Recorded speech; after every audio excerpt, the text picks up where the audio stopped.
Teste, teste, testando. Teste, teste, teste. Testando.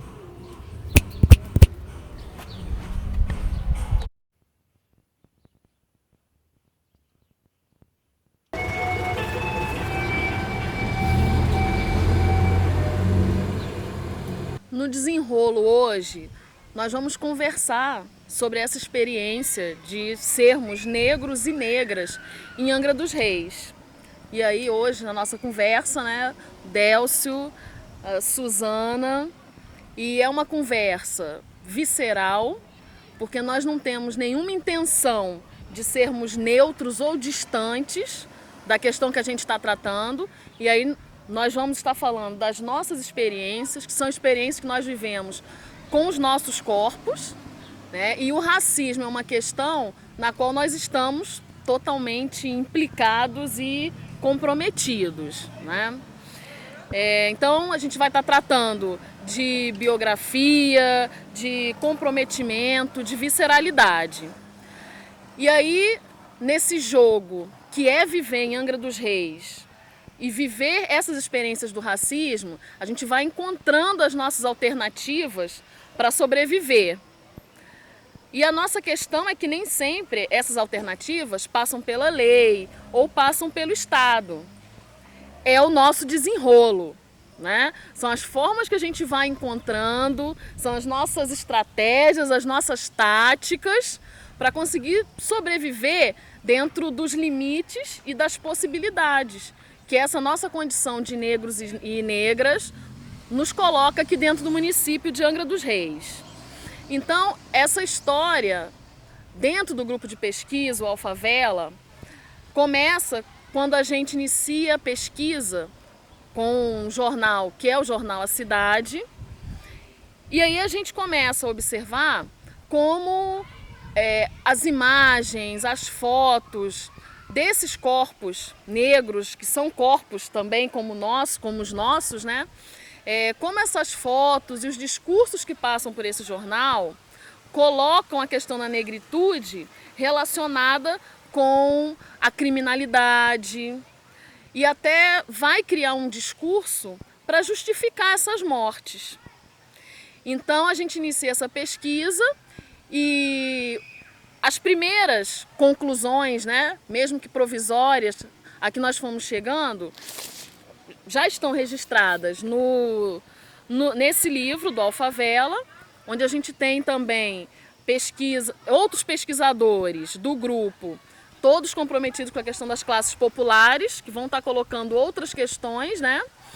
E a discussão específica do racismo vai estar colocada aqui a partir dessa pesquisa com o jornal A Cidade.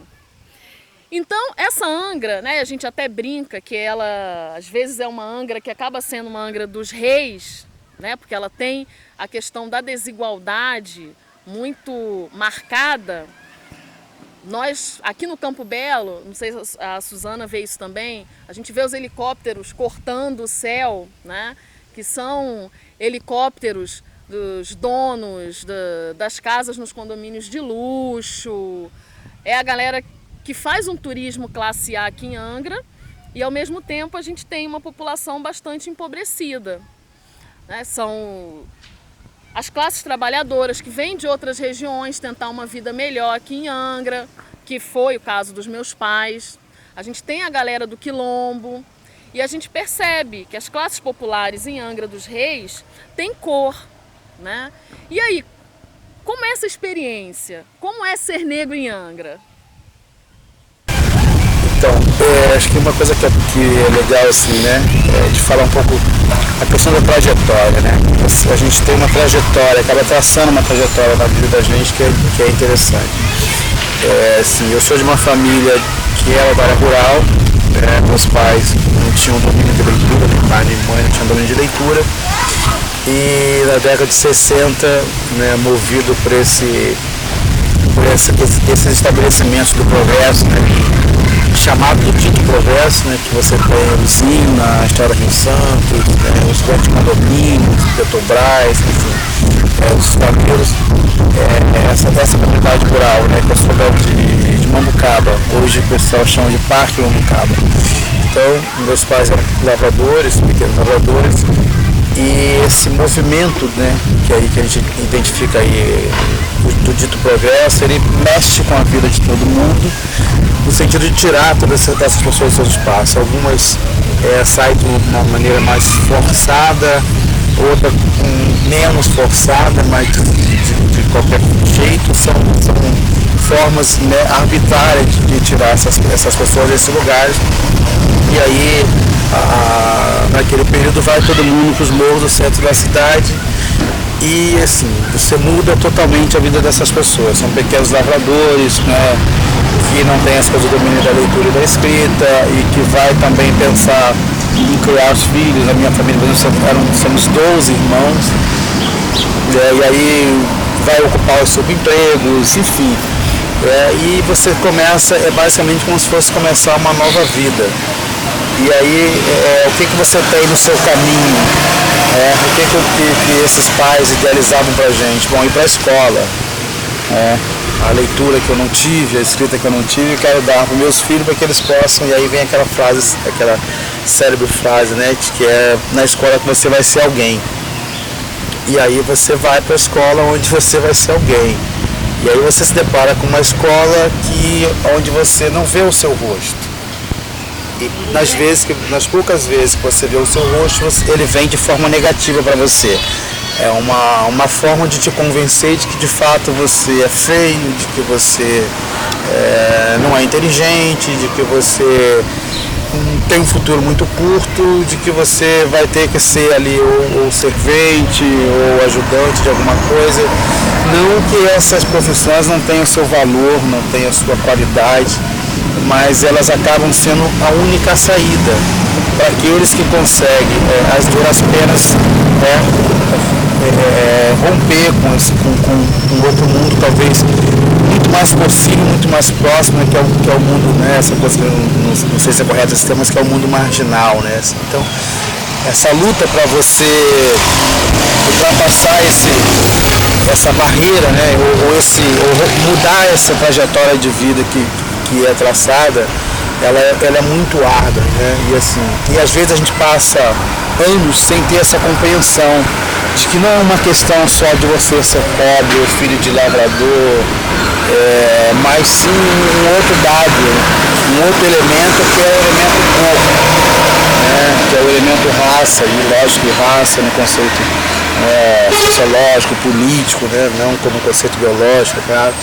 Mas esse diferencial de você ser um menino negro, né? De você ter o cabelo crespo, de você ter o nariz achatado. Então, assim, esse universo de diferenças que você tem dentro de uma escola, né, que tem um programa para meninos brancos, que tem um programa para meninos que se identificam, que a escola identifica como um menino bonito, como um menino inteligente. Então é você ter que sobreviver dentro desse universo com essas suas diferenças que são caracterizadas como coisas ruins ou coisas feias, né?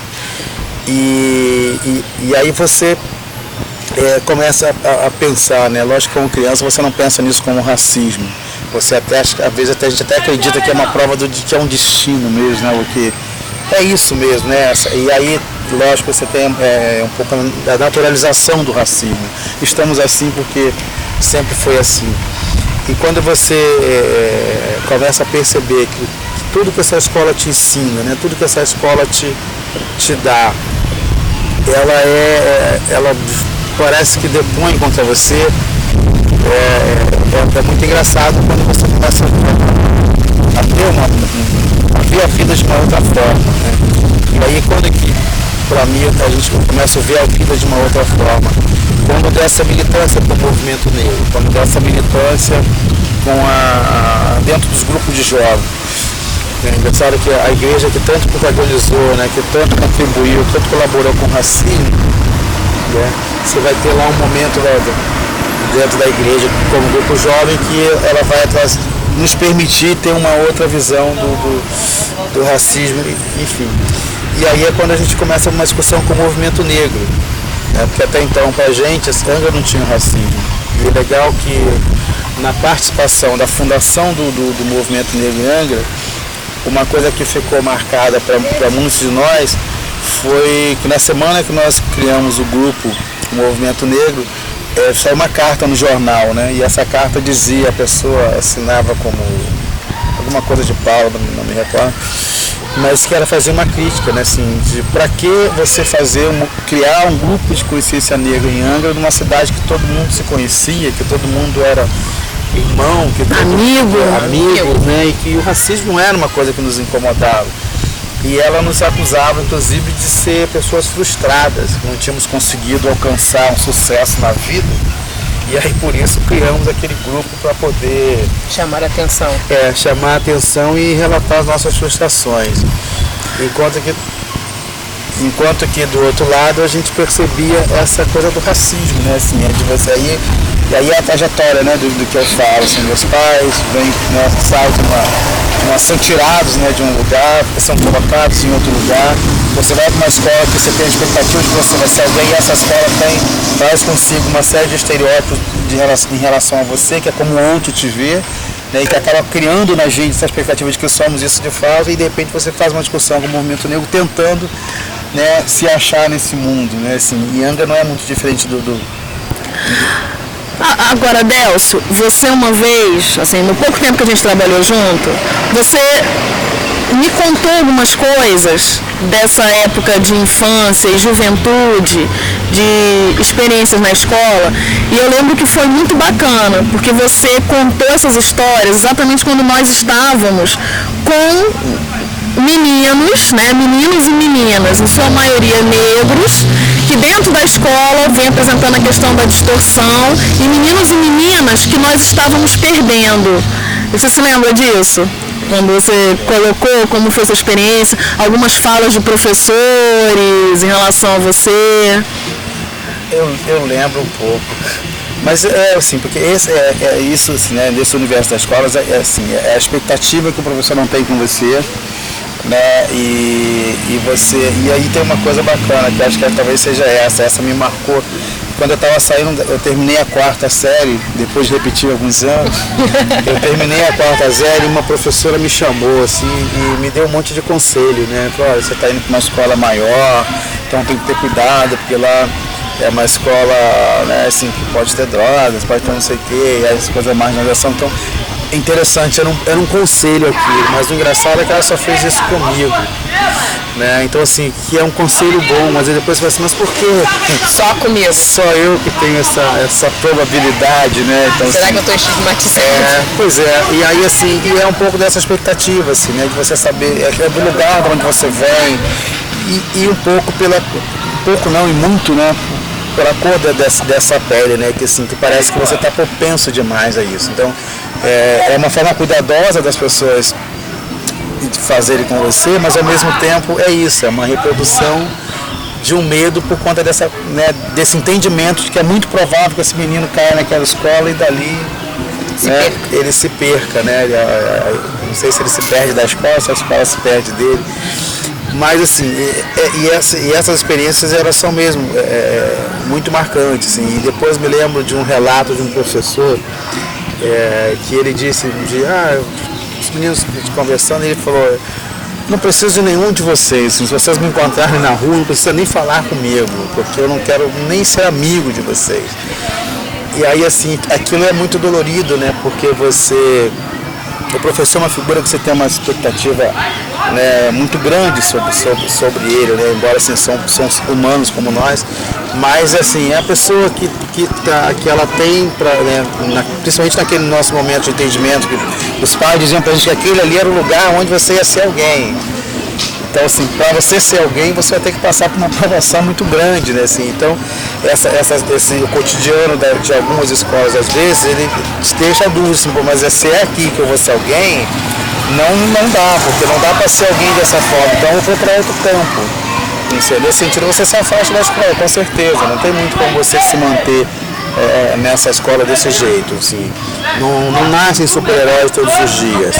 E você ir para uma criança, suportar esses traços, suportar essa que é um processo de humilhação, assim, é muito difícil. Então é melhor você se afastar da escola.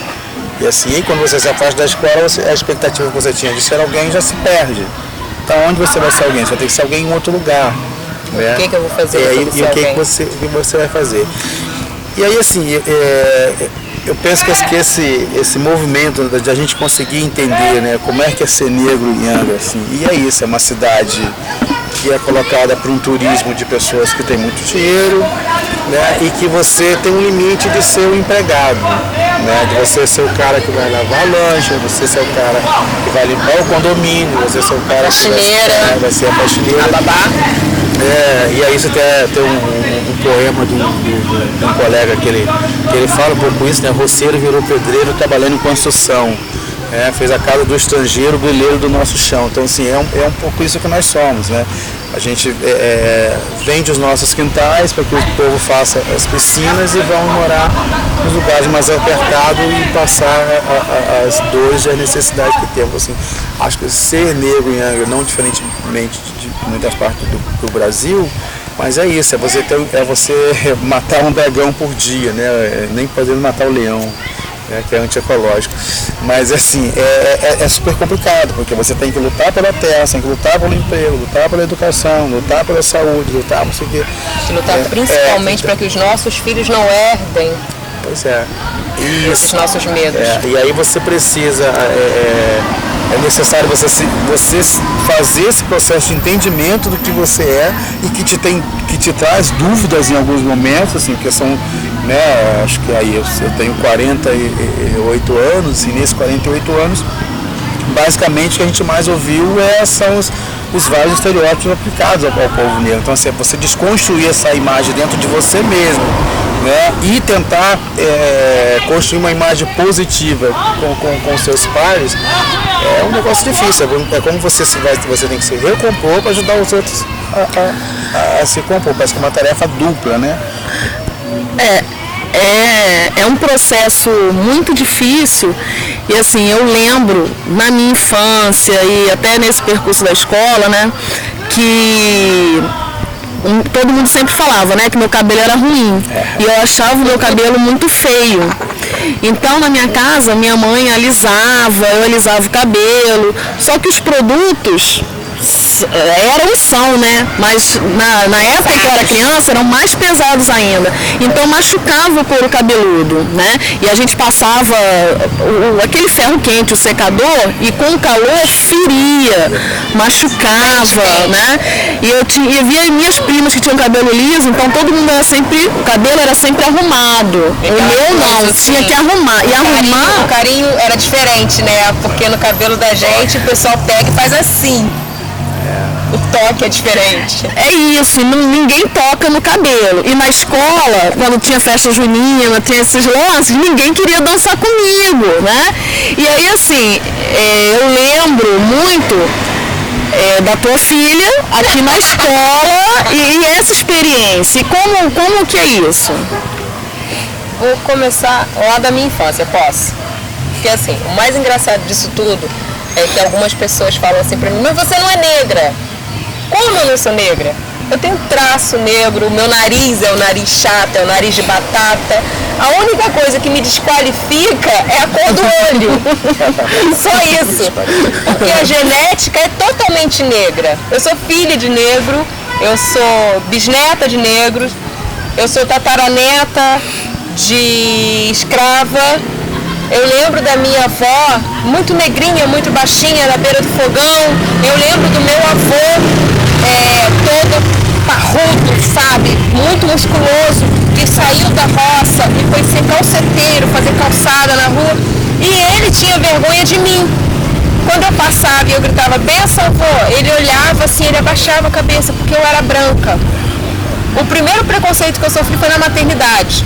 O meu pai foi me visitar. Minha mãe morena clara, meu pai foi me visitar e viram aquela criança de cabelo, aquela pelugenzinha bem clarinha e com aquele olho desse tamanho verde. Olharam pro meu pai e falaram assim, é seu? O meu pai, acho que é. Putz, carreguei esse trauma durante 30 e poucos anos. Eu falei, gente, como é que meu pai vai duvidar da paternidade? Eu sou a cara dele.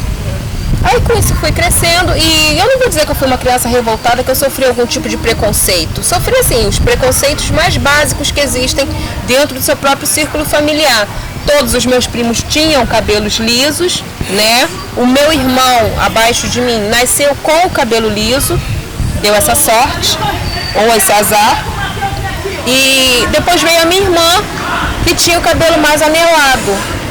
E os meus primos. E eu sempre via algumas amigas que eu tinha, até a Luciene, a filha da Osmarina, e ela fazia, a Osmarina alisava o cabelo da Lu, sabe, fazia com pente quente. Um dia eu cheguei na casa da Osmarina e falei, Lina, passa pente no meu cabelo. Ela, você tá maluca? Eu falei, passa pente no meu cabelo porque eu não aguento mais. Pra pentear isso daqui é horrível. Aí passaram pente quente no meu cabelo.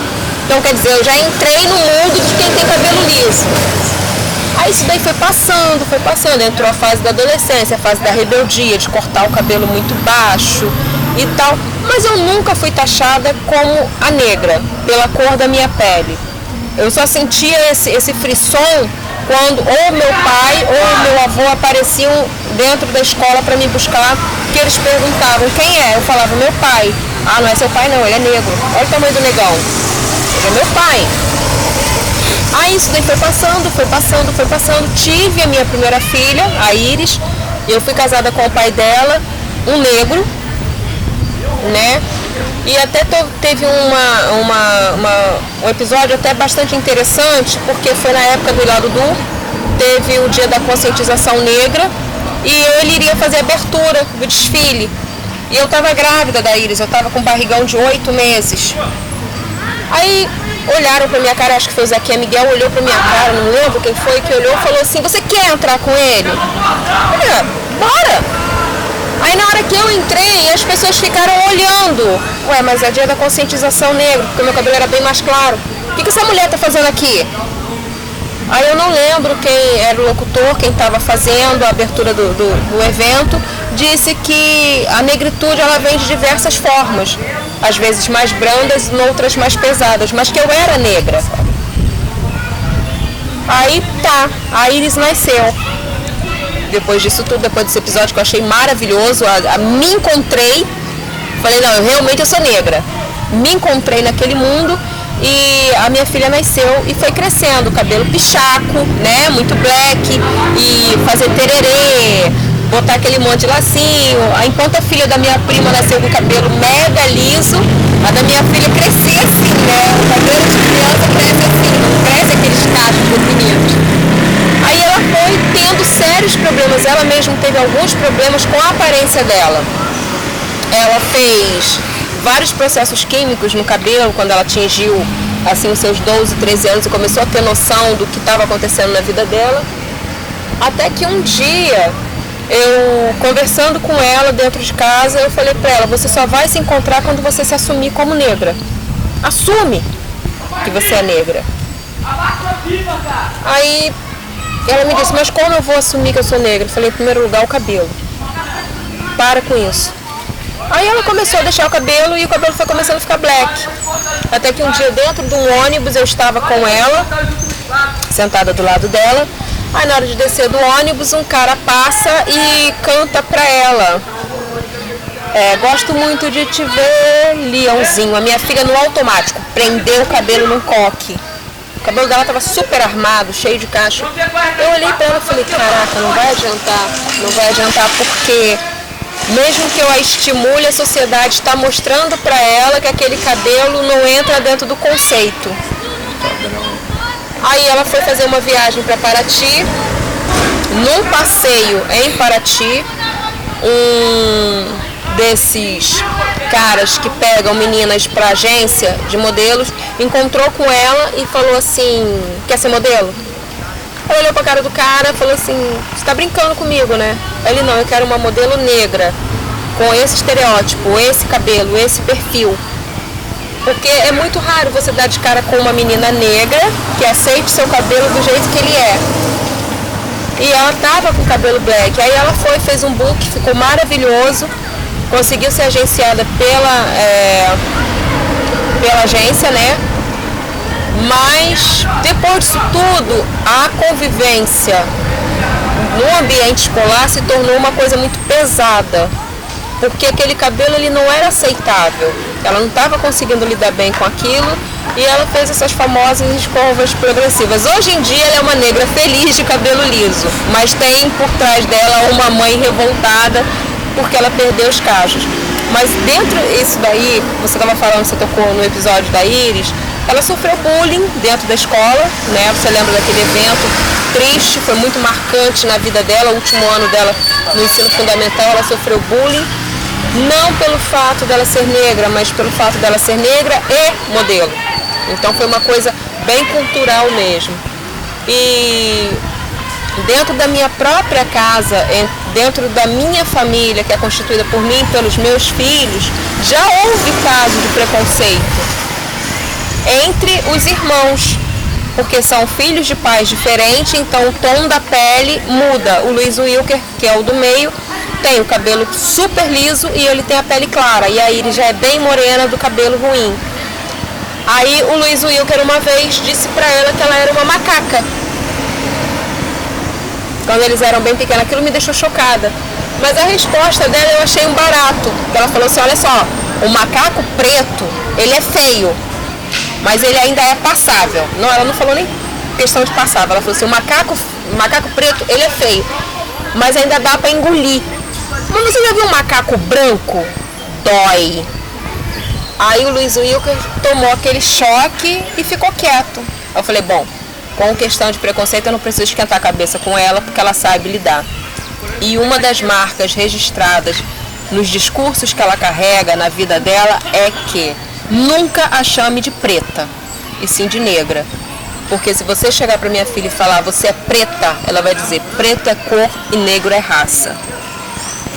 Tem uma diferença muito dúbia, mas que também é muito grande entre esses dois adjetivos. Eu acho que o preto ele soa muito pesado, sabe? Porque você logo lembra a cor preta. E o negro ele tem uma sonoridade um tanto quanto mais agradável de se ouvir. Quando você diz aquela mulher negra, sabe? Você está basicamente levantando a moral daquela mulher. Ela é negra e é tão lindo ser negro, é tão lindo ter um abraço negro. Eu acho que eu sou uma branca um pouco traumatizada, porque eu não vim com o tom da pele do Délcio. O Délcio, quando vai pra praia, ele fica dourado, fica aquela coisa bonita. Eu, quando eu vou pra praia, eu volto no máximo vermelha com queimadura. Mas eu sou negra.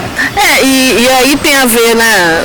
Isso que a gente está falando dos desenrolos, né? E das estratégias, das formas que a gente vai encontrando para lidar com essas relações, que são todas elas permeadas pelo racismo, e nós também temos nossas contradições, então às vezes até a forma que a gente usa para lidar com esse racismo também está, né, imbuída do próprio racismo também, né? São as contradições que todos nós temos. E essa questão que você falou, né, até do episódio da Iris, né, que aconteceu na escola e foi triste, e não por acaso, a gente está conversando aqui, né, e perto dessa escola, né, que eu falo que é minha escola, não no sentido, né, não no sentido da posse, mas no sentido da quantidade de afetos que mobiliza, né, do apego que a gente tem por esse espaço que está aqui, e que acaba sendo um espaço também muito marcado por essa questão do racismo, porque quem frequenta a escola são os nossos meninos e meninas que moram aqui. Na maioria negros. Isso, na maioria negros. O meu irmão, eu não estudei aqui, mas o meu irmão estudou aqui na escola, e isso é muito comum, a gente ouve muito isso, né? Que é uma escola que é cheia de bandido, né? Que os alunos não aprendem nada, e aí tem essa relação com o fato da maioria dos nossos alunos aqui serem negros, né?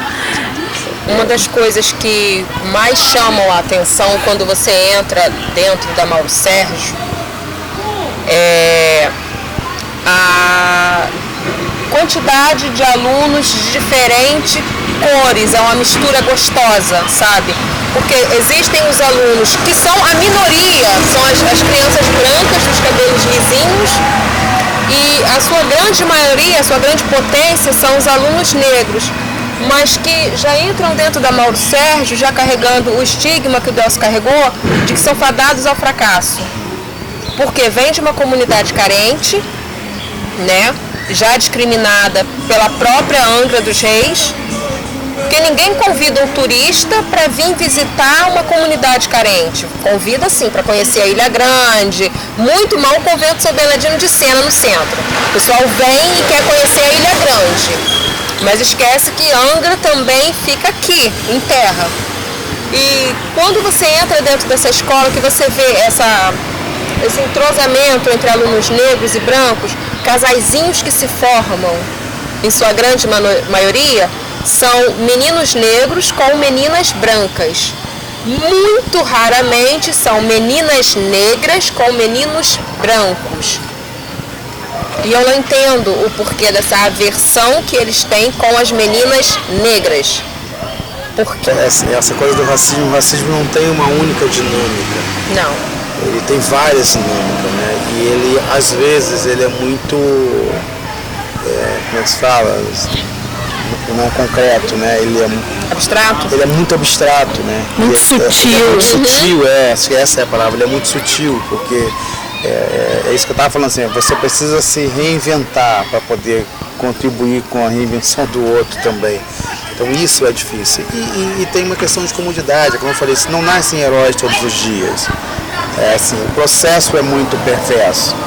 Então, isso que você vê, talvez agora a gente até tem um pouco menos, mas as piadas, as brincadeiras, né? O quadro negro, a lama negra, a bala negra, e querer associar isso à criança, querer que a criança tenha um potencial para se dizer negra. Assim, não é à toa que a gente está com o processo da lei das 639, né? Da valorização das culturas, você poder ter dentro da sala, dentro do espaço da escola o jongo, você ter dentro do espaço da capoeira, mas não só como instrumento de animação das crianças, mas sim instrumento de conscientização e de possibilidade de outros debates, assim, de ver outros saberes. Então você acha que o grande barato da lei é esse, assim, nessa história que eu estava falando, essa minha trajetória de vida. O jongo tem um papel importante. Assim, eu quando criança, né, e aí você lembra lá do jongo lá do Carlos Moraes ainda, muito bom. Aquele jongo era tratado como macumba. Então assim, quando a gente fazia jongos, e aí a garotada ficava com vergonha de fazer o jongo. Eu lembro. Como é que se tem, né? Talvez grande parte da sociedade entende como macumba, uma coisa do mal, uma coisa do demônio, né, que faz parte do processo de marginalização das religiões matriz africanas. Então, assim, pra gente como criança, você vai carregar mais essa, então você se afasta do jongo. E é interessante que, num segundo momento, a gente se reaproxima do jongo, né, e o jongo acaba sendo um instrumento fantástico de diálogo entre a escola, entre os movimentos sociais, assim, então, assim, porque você vai com o jongo e o jongo te permite discutir uma série de coisas. Para ter jongo precisa ter terra, precisa ter espaço, precisa ter gente, aí, assim, né, e os velhos precisam estar com saúde para poder fazê-lo. Então, assim, ele te determina uma série de debates, de possibilidades, que você às vezes começa a enxergar a vida de outra forma. Então, se é com o jongo, é com a capoeira. Então, da mesma forma que o racismo tem várias dinâmicas, a gente também, talvez os nossos desenrolos, tem esses caminhos. A gente também vai desenvolvendo. Uma hora, agora a gente tá se utilizando o termo quilombola, que ele é um termo importante, né, que nos remete a um outro momento de discussão, que nos remete a um debate pela terra, que nos remete a uma educação pela comunidade quilombola, uma valorização das culturas negras, uma valorização da história do continente africano, né, de toda uma perspectiva de como é que a gente se entende nesse momento, né, como é que a gente dá luz a outros sujeitos, como é que você traz para esse ambiente da escola esse debate. Aí assim, eu penso muito nessa coisa que o Mandela dizia, né, que ninguém nasce odiando alguém. Se as pessoas aprendem a odiar, elas também podem aprender a amar. Então, assim, então acho que o papel, né, os desenvolvimentos, né, talvez que a gente vem feito com o jongo, vem feito com os programas, vem fazendo com os debates, vem fazendo, enfim, né? Eles também são isso, ele é uma possibilidade de você aprender a amar aquilo que você não conhece. né? Então essa ideia formada, né, desses estereótipos do negro, ele vai nos levar para isso, ele vai nos levar para o afastamento da gente mesmo, né? Assim, talvez o racismo seja aí, para meu ver, uma das piores formas assim, de violência da sociedade. É por isso, ele faz com que você deixe de ser você, ele tira de você essa identidade, né? E de que ao ponto de você querer se distanciar, porque você tem uma sociedade, quanto mais você estiver próximo do branco, melhor você vai ser. E aí você tem todo um processo, né, de coloração aí, pardo, moreno, não sei o que, blá, blá, blá, né? As pessoas ficam fazendo isso porque é uma tentativa de você se aproximar do branco e se afastar do negro. Quer dizer, o moreno é essa possibilidade. É lógico que isso são teorias formadas no passado para justamente a gente pensar dessa forma. Então esse ensinamento que a gente teve, né, nessa coisa do ser negro, ele passa por isso, passa por essa nossa formação. E aí o que a gente está fazendo agora? A gente está tentando deformar essa formação e formar uma outra. Que aí é onde você vai ter essas conversas que a gente está tendo aqui, né, para você meio que tentar equilibrar isso, que os meninos possam olhar na sala de aula e ver o rosto deles de uma forma positiva. Assim, é se ver bonito, é se ver com o cabelo e tal, né? E o cabelo, ele é sempre a marca registrada. Né? O cabelo, ele traz consigo, parece que é o seu cartão de visita. Eu me lembro, até acho que, sei lá, 40 anos, eu sempre usei o cabelo muito baixo. Cortado muito baixo, né? Então, assim, isso é uma marca, assim, lógico, mas o cabelo é difícil de pentear. Não é bem isso, né? Mas na verdade não é bem isso da dificuldade de pentear. Na verdade é isso, a sociedade, algumas figuras na sociedade, elas são apresentadas, existe um padrão de beleza na sociedade, existe um cabelo definido como bom e ruim, só que liso não é sinônimo de bom e crespo não é sinônimo de ruim. Então assim, essas ideias equivocadas que vão sustentando a nossa vida, que precisam ser quebradas. E a gente vai quebrando essas ideias, a gente vai desenrolando isso, né? Desenrolando os fios dos nossos cabelos e nos permitindo entender que o meu cabelo o meu cabelo tem o seu valor, né? E aí ele tem primeiro que ele tem uma explicação para ser assim, e segundo que ele é meu, ele me pertence, e aí ele não é ruim, que não te faz mal a ninguém, ele não me faz mal, ele protege a minha cabeça. Então são essas ideias assim, que a gente vai chamar de pensar como ideias equivocadas, que vão construindo essa identidade deformada da gente enquanto homem, enquanto mulher negra. Então assim, a gente já ouviu alguns amigos dizer que a ideia de casar com uma mulher branca é para que o filho não sofra racismo. É uma defesa isso, porque quem sofre o racismo sabe que é ruim. Então se você puder proteger o seu filho ou a sua filha para que ele não passe, por isso que você vai fazer. É um desenrolo também. Entendeu? Então assim, porque assim como essas dinâmicas elas vão se acontecendo, você também vai pensando formas. E aí assim, quando eu falo que não nasce herói, eu digo, é por isso, você não vai ter uma pessoa, não, eu vou lutar. Assim, a gente luta com maior força, mas sempre você fala, poxa vida, o negócio é brabo. Você falou a respeito de. A gente está conversando a respeito de negros, agora eu me lembrei de uma coisa que é uma frase muito constante entre os meus filhos.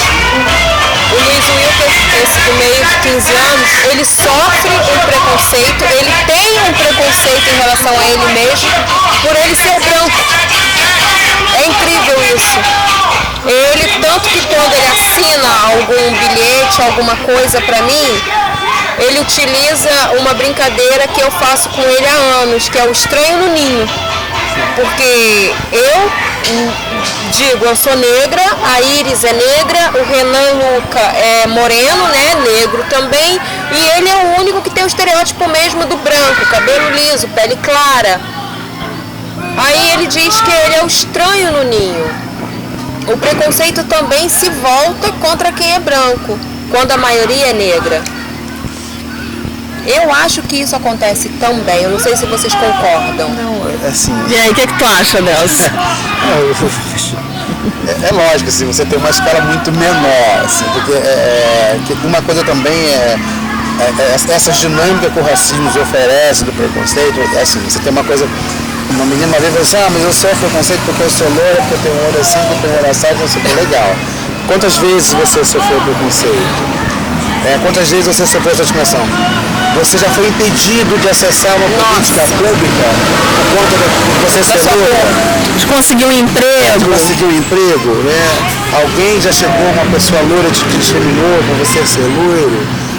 Então, assim, você tem uns casos, e aí o discriminar, ele não passa simplesmente pelo chamar de branco, chamar de branquelo, chamar de negão, chamar de neguinho. Mas ele passa para, assim, como esse país se organiza para que a população negra se mantenha às margens, né? Se você pega os currículos escolares, pega os livros escolares, pega a revista, pega o jornal, pega a televisão, pega o que você quiser nesse sentido, e que você vai ver assim, como que esses rostos, como que esse corpo aparece. Aonde ele aparece? No jornal. Sempre na sessão. Então, assim, e como sempre tem mais modelos pro Wilker se identificar do que pra Iris. É isso. Então, se você... E até brincadeira, acho que uma vez o próprio Rodrigo, a gente conversando, porque assim, você já percebeu a quantidade de apelidos possíveis pro menino negro? São vários. Pois é, então assim, essa dinâmica, né, o branco também sofre, assim, uma coisa é o preconceito, outra é a discriminação e outra é o racismo. Acho que a gente assim, nós negros somos alvo tônico disso. Assim. Outro dia, numa roda de conversa, um colega falou, não, para mim é questão social, porque não sei o quê, e aí ele citou o caso do Pelé, e eu falei, sim, mas se você me convencer que o Pelé não sofre racismo, eu me convenço de que realmente é social. Só que não é isso, assim, você pode... E aí tem essa coisa da criança pobre, que era uma discussão, assim, você quando criança, você é pobre, você pode enriquecer, né? Você pode na sua trajetória de vida enriquecer, isso acontece, você é gordo, você pode emagrecer, embora, né, assim, tem isso, mas é isso, assim, mas você é negro, você vai ser negro. Você vai morrer negro. Então isso tem o seu momento, não é uma situação que você possa mudar. Né? Então, assim, e aí é a gente entender, assim, você tem uma construção de uma ideia de negatividade em relação às pessoas, aos homens, às mulheres e às crianças negras. E aí compreender isso, né, e buscar as medidas que amenizem essa situação, assim, acho que é um papel né, nosso, enquanto movimento negro, enquanto pesquisador, porque assim, a gente pensa numa sociedade livre, pensar numa sociedade livre é inconcebível pensar o racismo, né, ou mesmo a gente fazer esse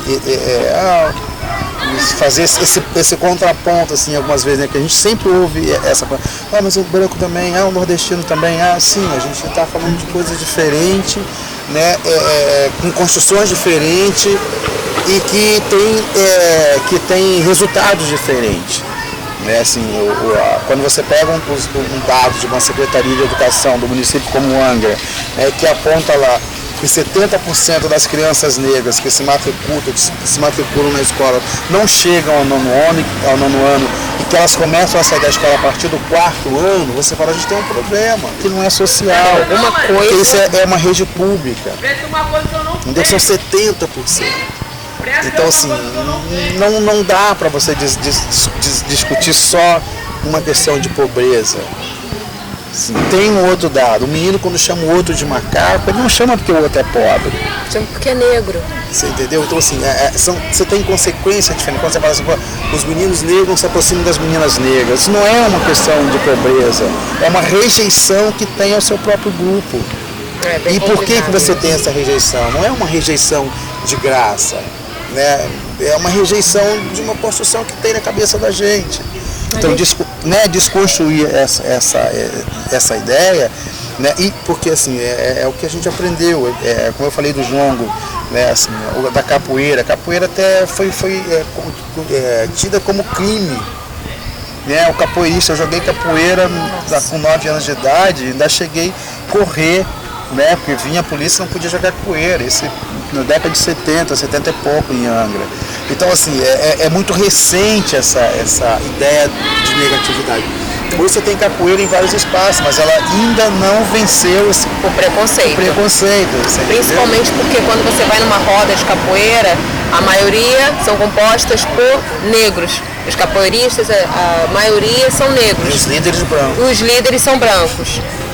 E é uma coisa assim que você não consegue entender como é que aquilo está acontecendo. E assim, e como as rodas de capoeira, né, também dentro dessa questão do desenrolo, né, como elas são esses espaços também de resistência, né? No início você começou a falar até da questão do próprio espaço da religião, né? Como às vezes uma religião que historicamente tem, né, a marca da opressão, por outro lado, também dentro de algumas trajetórias pessoais, pode funcionar como esses espaços de resistência. E quando a gente sentou aqui, a gente estava até fazendo uma observação, né? Que aqui nós estamos perto de algum desses espaços também, né? Que a gente está perto de dois terreiros. E aí nós estávamos observando a questão do próprio território, né? Como ele vai sendo ocupado e como esse espaço que é do terreiro, ele é preservado. É um espaço onde as árvores ficaram, né? É um espaço que acaba sendo diferenciado em relação aos outros, né? Sim, uma certa respeitabilidade, né? Porque você nunca entra dentro de um terreiro sem ser convidado. Da mesma forma que você entra dentro de uma igreja católica, de uma igreja evangélica, cada um tem seu dogma, né? Mas existe esse lado meio cultural. E quando você vê um negro vestido de branco, é macumbeiro. Nunca médico, né? Nunca é médico. É macumbeiro, não adianta. Tem uma coisa nessa coisa do terreiro, porque ontem mesmo eu estava fazendo essa discussão na Praça Zumbi do Palmar, no centro da cidade, tem uma árvore e tem um busto do zumbi, que foi colocado lá em 2010, não se me recordo bem. E aí eu vi duas pessoas do mundo aí, da gente falando, botaram o zumbi no tronco, então já tinha escutado isso umas 4 ou 5 vezes. E essa semana eu estava pensando assim, como é que é isso? Aquilo é uma árvore, não é um tronco. É assim, e aí eu conversando com uma dessas pessoas, eu falei, mas aquilo é o quê? Aquilo para você é uma árvore, um pelourinho ou um tronco? Eu falei, porque uma árvore, ela é sagrada, principalmente na religião de matriz africana. As árvores são sagradas, da árvore você faz o próprio tambor, você faz o berimbau, você tira a casca dela, né? Você tira o alimento, o remédio, você tira as folhas para fazer o axé. Então assim, aí eu estava falando assim, então aquela árvore ela pode ser considerada um tronco, um pelourinho, para quem pensa com a cabeça do Senhor. Mas quem pensa a vida com um processo de liberdade, não pode olhar uma árvore e enxergar ela como um tronco. Porque aquela parte da árvore que foi transformada em instrumento de tortura, não foi por nós. Não, foi pelos próprios senhores feudais. Então, pois então assim, e aí assim, é isso, é a influência dessa atitude na nossa cabeça. Que mesmo um instrumento que para nós é sagrado, a gente, pela demanda ou pela constante batida na cabeça da gente de que a árvore é um tronco, a gente reproduz a árvore como um tronco e não quase pensa nela. Né? Então assim, a gente estava conversando com ele, aí ele até brincou com você, agora você me deixou bolado. Eu falei, mas é isso, porque a gente está pensando com a cabeça dos outros. Assim, eu não sou descendente de escravo, eu sou descendente de homens e mulheres livres. Quem tornou essas pessoas escravas não fomos nós. Então assim, a gente não pode, o escravo, não. Existe uma condição depois, essas pessoas, né? Nós nascemos livres. E é por isso que a gente uma coisa que eu acho interessante, que eu acho muito interessante, é quando se referem à cozinha, né? O pé na cozinha. É um termo que é muito usado. Você tem um pé na cozinha. Por que na cozinha? Por que não na sala? Porque a cozinha é o espaço do negro.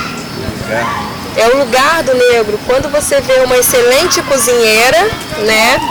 A ideia que se forma na sua cabeça é de uma negra dentro da cozinha.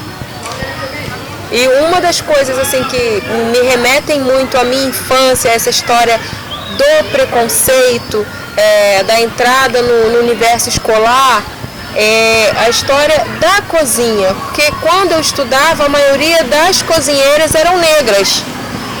A gente nunca chamava a cozinheira, a merendeira, né, de a senhora fulana de tal, era sempre a tia da cozinha. E esse estigma ficou até hoje, a tia da cozinha. E quando você entrava no refeitório, todas elas eram negras. E sempre assim, aquele estereótipo bem mesmo marcante. Muito busto, muito quadril. E eram negras mesmo que pegavam no batente. E muito raramente você via uma professora negra com esse tipo físico, com esse perfil. Principalmente professores homens negros. E aí essa questão que a Suzana está colocando, né, é bacana, primeiro porque a gente entra assim, em algumas especificidades, né, do que é ser mulher negra, né, e tem a questão do corpo, e aí a gente sabe, e muitas amigas minhas falam isso, né, o quanto às vezes é difícil você dentro do próprio sistema de saúde, você ter um atendimento digno, você ter profissionais que toquem no seu corpo com dignidade, com respeito, sem aquela sensação do nojo, né, que se associa ao corpo negro, que é um corpo que é associado à criminalidade, ou à sujeira, né, ou até mesmo à prostituição, ou à força, ou a essa questão da sensualidade, da sexualidade extrema, né? E assim como tem a especificidade também do que é ser um homem negro, né? E aí a gente sabe o que é você ser parado pela polícia o tempo todo, né? E a questão dos modelos também, né? Que é o que você está trazendo na tua fala. E essa questão é muito forte, assim, e especialmente para mim, porque dentro da minha trajetória, nessa questão do desenrolo, né, e de saber como se encontrar e como sobreviver, os modelos são fundamentais para que eu pudesse fortalecer minha identidade e me reconhecer como negra, que eu acho que é uma estratégia também, porque tem essa questão, as pessoas falam para mim, tá, mas você é negra? Não, você acha que você é negra, né? E eu coloco em qualquer espaço em que eu tenho que estar fazendo essa afirmação, oficial ou não, que eu sou negra. E acho legal que isso abra discussão, né? Isso é bacana. Mas é essa questão dos modelos, né? Que quando eu tinha em torno de 17, 18 anos, eu fui trabalhar no Projeto Nova, né? Que foi o movimento de alfabetização de jovens e adultos. E foi aí que eu passei a ter contato com duas pessoas que foram fundamentais para mim, que foi Bernadette e Tânia Elisa, que eram, né, assim, duas mulheres negras, fantásticas, e passando a ser uma referência para mim em termos estéticos, em termos intelectuais, né?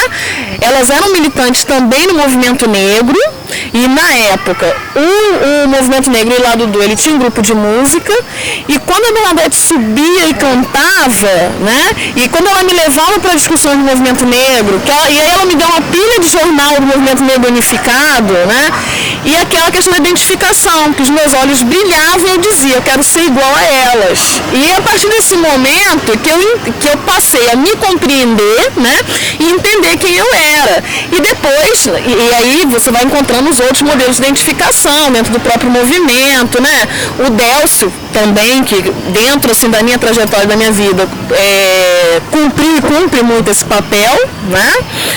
E aí essa questão dos espaços de resistência, né, que são fundamentais para a gente conseguir transitar dentro de tanta opressão, né, às vezes tanto ofensiva, né, de tanta subalternidade. Eles são extremamente importantes. E no início você começou até contando essa história do Lado Do, né? Não sei, acho que também foi assim importante para você. Super importante aqui na cidade. Muito, assim, porque esse encontro, e aí esse encontro, né, do Lado Do em Angra naquele momento, ele foi muito bacana. Ele juntou um grupo de pessoas que até então não tinham parado, né, como grupo para pensar a questão de ser negro em Angra, né?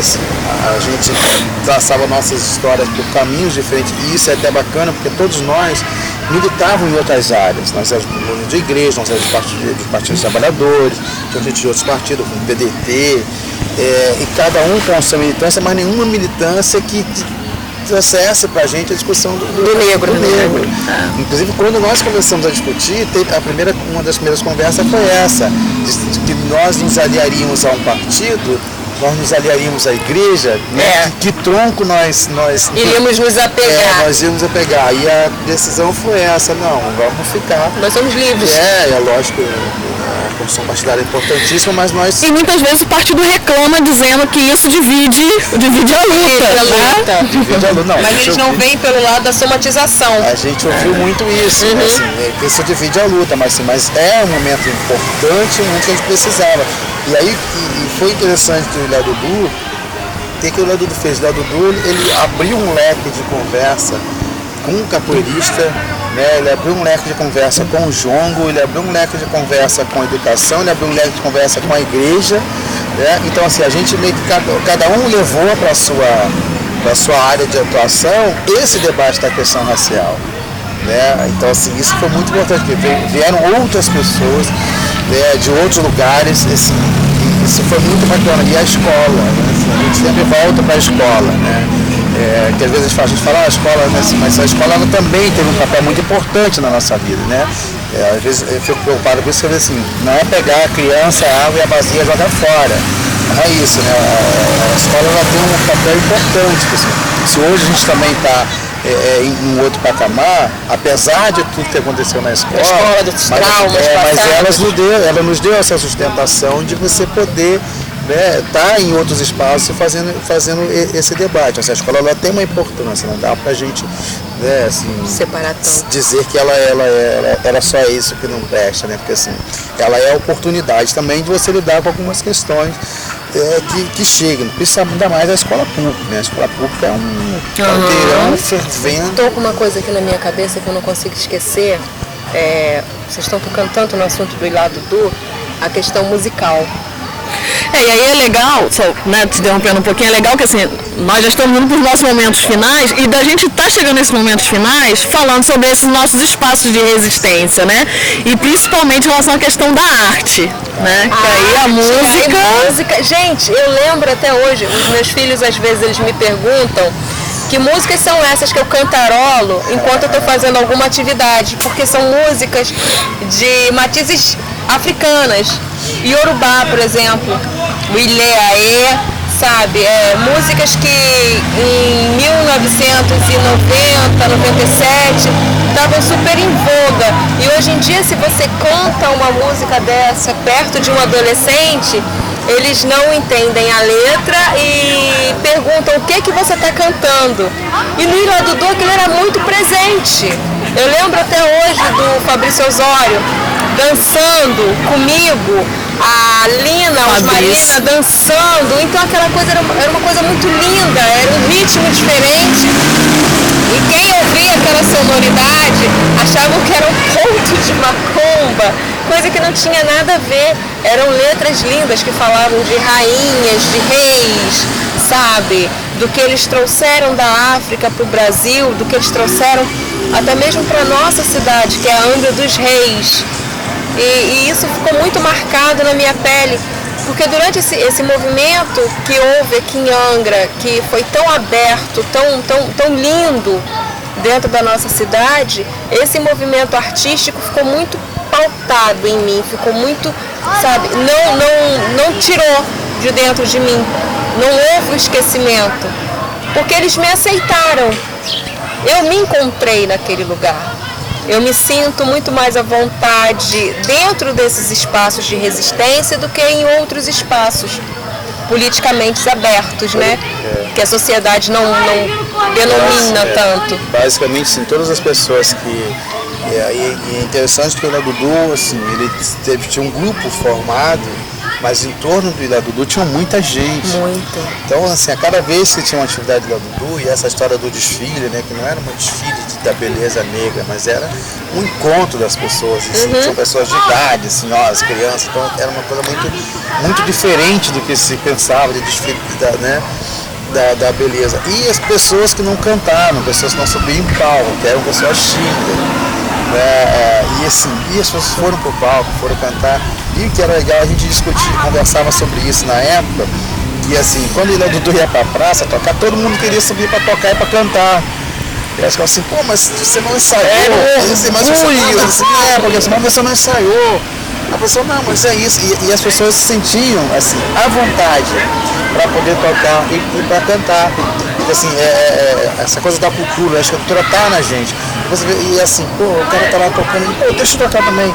Eu quero aprender. Eu quero tocar. E assim, e a coisa do jongo, né? Porque assim, você ele é muito permitido. Assim, ele se permite muito essa interação. Ele não é restrito, ele não restringe. Porque assim, a forma que você está, das pessoas estarem em roda, das pessoas estarem se vendo, das pessoas estarem conversando, e delas estarem cantando. Assim, o jogo tem uma série de dinâmicas bacanas. De você pode ficar, de repente, um grupo de jogo dos mais velhos, ele fica tocando, cantando aqui uma hora sem você entender o que os caras estão dizendo. E os caras se comunicam, dialogando ali dentro, sem você entender o que está rolando. Né? E vem muito de palavras vem uma série de coisas diferentes. É essa herança da memória que os mais velhos trazem e que você partilha ali com as crianças. Não é anota o ponto, não é isso, é da criança exercitar essa coisa da memória, do criar pontos, de ouvir um ponto para criar outro, de olhar o espaço e poder fazer um ponto. Então, ele é muito rico nesse sentido, né? Essa manifestação. E a gente foi aprendendo ali, assim, a gente foi aprendendo junto. A minha família aprende no livro. A minha família é uma família jongueira, e é isso que eu estava falando assim. Então, naquele momento que a gente tinha vergonha, né, do jongo, assim, o jongo surge depois como um instrumento de afirmação da gente, da nossa negritude. E é uma coisa tão bacana. E as pessoas, vamos levar o jongo na escola, vamos levar o jongo não sei aonde. Então, assim, como é que você, com o desenrolo disso, né, chegou nesse momento que hoje o jongo é patrimônio imaterial, nacional. Você chega no Tracuí hoje, você pega um tambor, a garotada sabe. E sim, né? Hoje você tem um grupo que se reúne, que são 16 comunidades jongueiras, que se reúne e que tem ponto de cultura, e já tem os meninos que depois da discussão do jongo foram fazer graduação na rural, né? Que aí se forma em educação do campo, que agora já estão lá fazendo outro movimento. Então... E acho que é isso, né? E acho que foi meio que o bacana, que foi meio que o rumo que a nossa conversa foi tomando, né?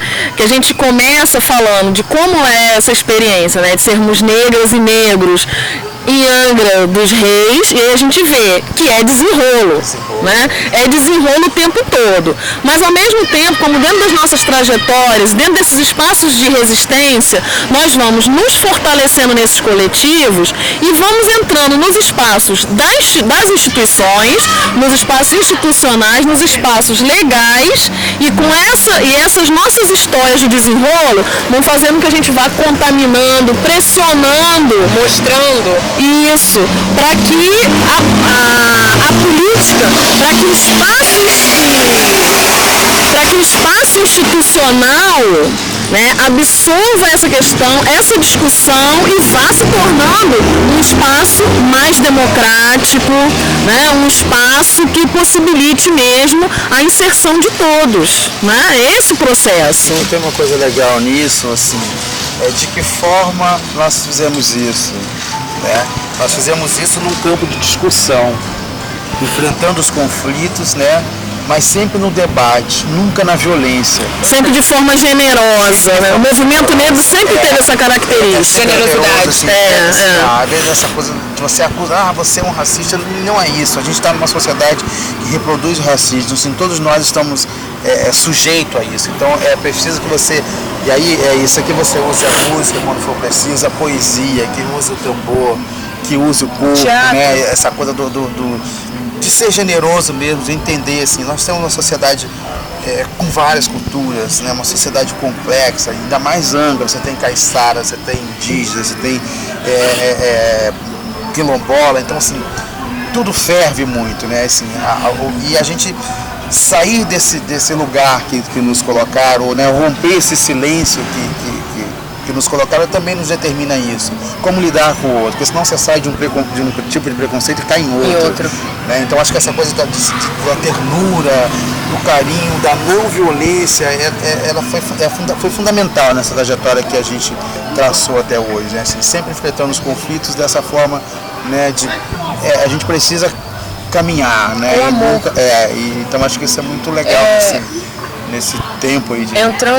Quando as pessoas nos chamam de nariz de batata, cabelo pichaco, neguinha, negão, não está doendo tanto, porque nós nos aceitamos do jeito que nós somos. Dói. Quando a gente começa a falar sobre essa questão de desenrolo, né, a gente de certa forma também vai desenrolando sobre outro sentido muitos fios, e aí, né, daria para nós conversarmos assim a tarde inteira, horas e horas sobre esse tema, mas acho que a conversa foi ótima. A gente acaba apontando, né, questões que depois podem estar sendo desdobradas em outras conversas e podem estar contribuindo, né, dentro das nossas lutas, com certeza. Mas só assim, agradecer mesmo pela nossa conversa e pela oportunidade de a gente poder estar junto mais uma vez, já que são duas pessoas que eu admiro muito. Obrigada, amor.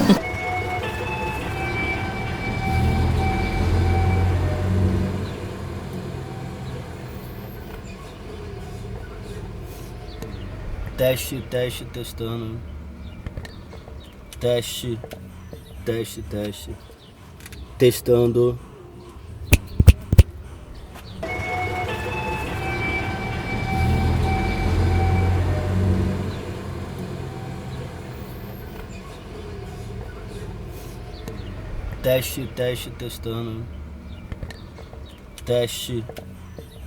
Teste. Testando.